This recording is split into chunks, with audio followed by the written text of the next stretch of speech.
미국 국무부가 한국과 북한 사이의 긴장이 여전히 높은 수준이라는 내용의 한국 안보 환경에 대한 평가 보고서를 발표했습니다.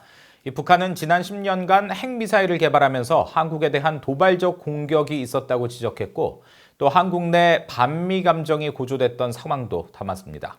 이조은 기자가 전해드립니다.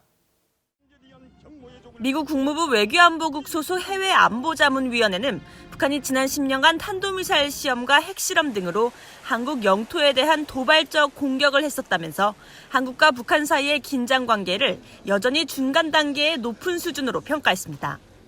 한국과 북한은 엄밀히 말해 여전히 전쟁 상태라는 겁니다. 국무부 해외안보자문위원회는 지난 6일 발표한 한반도의 안보 환경을 평가한 한국의 2020년 범죄 안전보고서를 통해 이렇게 평가하면서 다만 지난 2017년 평창 동계올림픽에 북한이 참가한 것을 계기로 양국 간 긴장은 다소 식었다고 진단했습니다. 북한은 그러나 미북 정상회담을 통해 핵과 미사일 시험 유예를 비롯해 6차례 핵실험이 이뤄진 장소를 폐쇄할 것이라고 발표했지만 지난 2019년 2차 미북 정상회담이 합의 없이 결렬되면서 추가 대화 역시 진전되지 못했다고 지적했습니다. 북한은 지난해 말 미북 비핵화 협상이 뜻대로 되지 않자 이른바 크리스마스 선물로 위협하고 김정은 위원장은 새로운 전략무기 공개를 예고하며 한반도 긴장을 고조시키기도 했습니다.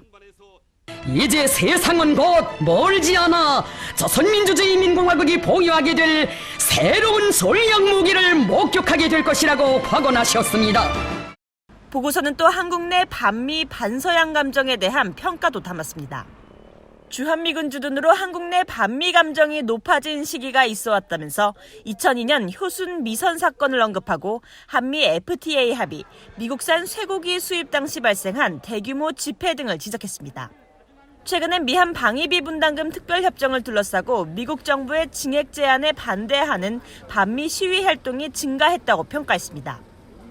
실제로 지난해 10월 주한미군 분담금 증액에 반대하며 반미 시위를 벌이던 한국 대학생 진보연합 회원들은 주한미국 대사관저에 무단으로 침입했다가 전원 체포됐으며 당시 국무부는 이례적으로 한국 정부의 외교 공간 보호를 위한 노력을 촉구하며 강한 우려를 나타냈었습니다.